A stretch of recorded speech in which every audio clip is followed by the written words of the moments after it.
Every day, Cintas service reps help businesses get ready for the workday. They provide freshly laundered workwear delivered every week. Mats, mops, restroom and cleaning supplies. First aid and safety products to help your employees stay safe. They even test and inspect fire extinguishers and emergency lights. Cintas helps keep your business running smoothly. See what Cintas can do for you. Visit Cintas.com. Oh, I'm ready! And get ready for the workday.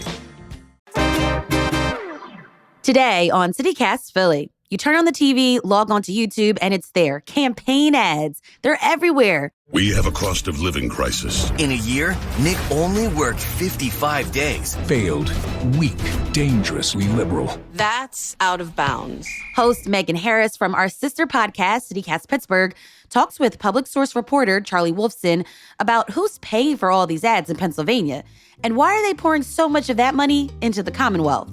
It's Wednesday, October 16th.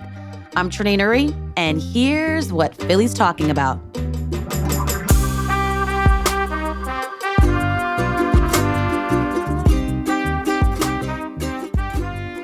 I am with Public Sources Government and Accountability reporter Charlie Wolfson. Welcome back to CityCast. Hi, thanks for having me back. Charlie, I feel like most of us are trying to avoid these ads, and I am surprised that you were diving deeper into them. What got you started with this? What kind of started with this is we got access to this database to a service called Ad Impact, which lets us see, which ads are being bought the most by these advertisers. It's not publicly available, so when we were able to access it, it was kind of a fascinating thing to dive into and explore. Gosh, I bet. And, Ad Impact is such a cool, such an expensive tool. It shows the campaigns and outside groups. They're just spending so much money here, hundreds of millions of dollars, and the totals keep growing. Why, though? Why are people spending so much money here in Pennsylvania? Yeah, more than maybe any election in the past, Pennsylvania is probably the most important state this year. It might be the most important any one state has ever been in an election. And that's why you're seeing so much money here in PA. When friends or family visit here recently, they are amazed at what they see on TV during commercial breaks. Because when back home in their states, they're not seeing nearly as many ads. I know, and it's everywhere. It's on our social media. It's on YouTube videos. They're on television. Why are they talking about Pennsylvania in this way? I think the one quote I saw is that the Keystone State could be the keystone to the whole election. I hate that they're trying to be punny about this. Yeah, I mean, it is true.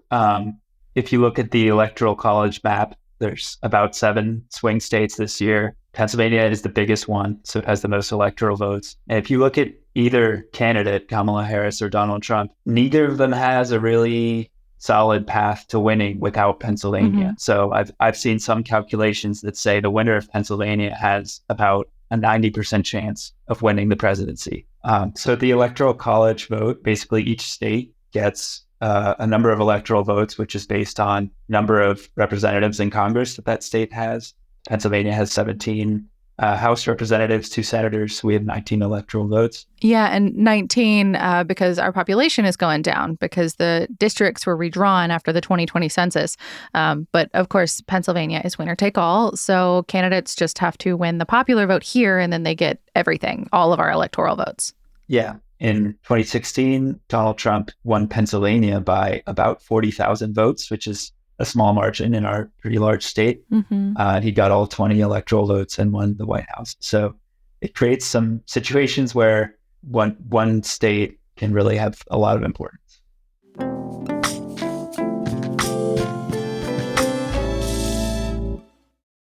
This episode is brought to you by Rakuten. If you're shopping while working, eating, or even listening to this podcast, then you know and love the thrill of the hunt.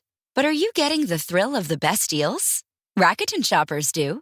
They get the brands they love with the most savings and cash back. And you can get it too. Start getting cash back at your favorite stores like Samsung, Expedia, and Sephora. And even stack sales on top of cash back. It's easy to use, and you get your cash back through PayPal or check. The idea is simple. Stores pay Rakuten for sending them shoppers. And Rakuten shares the money with you as cash back. Download the free Rakuten app and never miss a deal. Or go to Rakuten.com to start getting the most bang for your buck. That's RAKUTEN. Curious about how you can achieve smooth, natural-looking, long-lasting filler results? The Juvederm collection of fillers has 6 unique gel fillers that add subtle volume and are designed for different needs in specific areas of the face, like lips, cheeks, chin, smile lines, under eyes, and jawline. Ask your licensed specialist for a full face assessment today and download the Allē app, that's ALLE, the official loyalty program of Juvederm, to save on treatments and get a look that's true to you. For important safety information and to find a licensed specialist, visit Juvederm.com. That's JUVEDERM.com. Not for people with severe allergic reactions, allergies to lidocaine, or the proteins used in Juvederm. Common side effects include injection site redness, swelling, pain, tenderness, firmness, lumps, bumps, bruising, discoloration, or itching. There's a risk of unintentional injection into a blood vessel, which can cause vision abnormalities, blindness, stroke, temporary scabs, or scarring. Talk to a licensed specialist to find out if it's right for you. Most of these political ads that are pushing these messages forward, they just keep ramping up. I feel like we're seeing the most probably in, of course, the Philly market because it's the biggest, and then Pittsburgh is always second. Who's funding all of this? And how do you dig around to find that, Charlie? Because some of the stuff that you've been reporting for Public Source is kind of mind-numbingly detailed. Like the billionaires and the PACs and the super PACs, it's fascinating to dig into some of those charts that you've built. Yeah, so we started this by looking at the ads that are being seen the most in Pittsburgh area. You mean by like ad buys, like the ones that are coming on most frequently for us? Yes. And you'll notice if you're just watching TV that these ads are signed off by, some of them are signed off by Kamala Harris or Donald Trump, but a lot of them, or most of them, are signed off by these kind of vague sounding organizations like Win Senate or FFPAC. Yeah, you're talking about the thing at the end where they're like, I'm so-and-so and I approve this message, or not. Exactly. And it used to be, I feel like in decades past, they were mostly signed off by the candidate. That's what I remember. Yeah. And there are still some of those, but it's not as many. And they're mostly positive, it seems like. The ones where you hear a candidate name, they're talking about their accolades. They're not necessarily bashing the other candidate. Yes. So we wanted to find out who was funding these groups, which have names that don't mean anything or are very confusing. Because when some person who's watching the Steelers hears that FFPAC is responsible for the ad, that means nothing to them.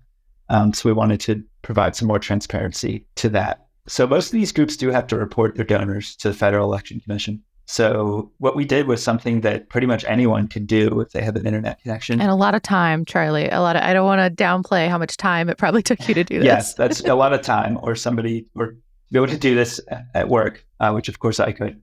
So we went to the FEC. We basically downloaded all the donations for these groups.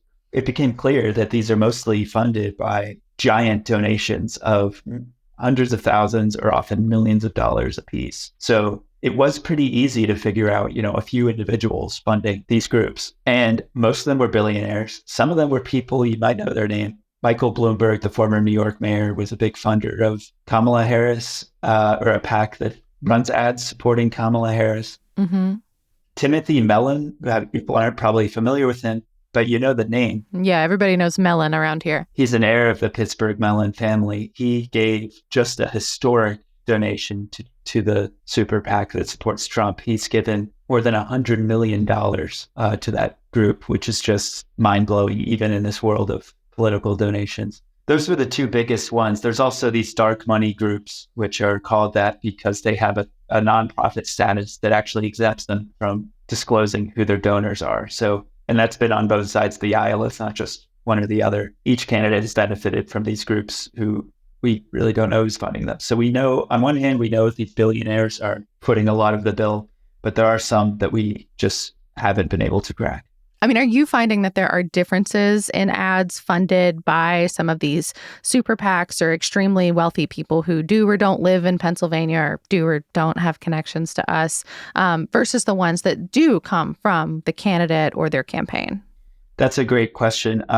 It is very clear, and like political science scholars who I've talked to have said this, that ads that are not from the candidate, ads that are from these shadowy groups are way more negative, way more nasty. That's partly because, the candidate in that situation can wash their hands of it. They could say, hey, I didn't make this a negative campaign. That was some other group. I had nothing to do with that. voters don't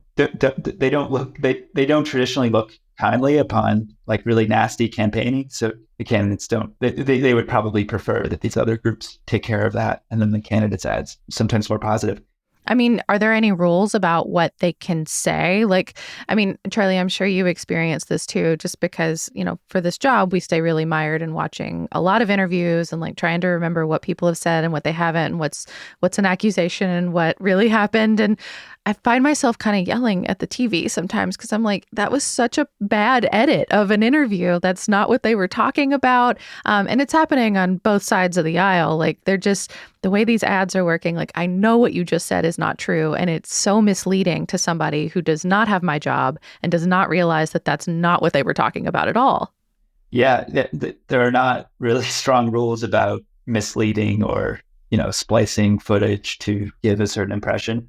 The main rule is that you have to disclose who funded it, which, they're not breaking that rule, but they're kind of finding a loophole by passing money through a group with a generic name. But they don't have to tell the truth. Like there's no obligation to the truth in political advertising. Not in practice, because, I, as part of our fact-checking series that we're doing, I interviewed people who are involved in making these ads, or at least stand behind them, and they would argue that they are telling the truth. So how do they feel good? Do they feel okay about this being their job?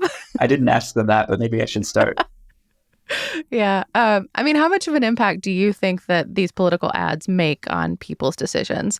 Like I am naturally a skeptical human being, but I wonder how other people are receiving them. Most people know who they're voting for. It can be hard to believe that, seeing an ad is going to really change their mind.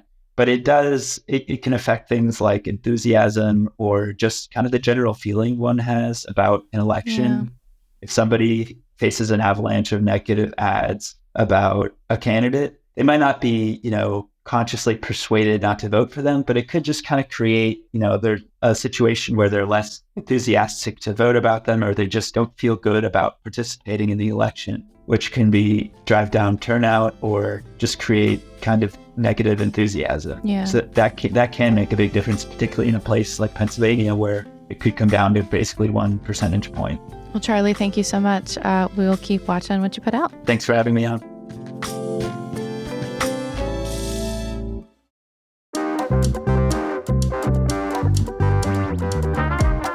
That's all for today here on CityCast Philly. Let us know what you think of this episode and tell a friend.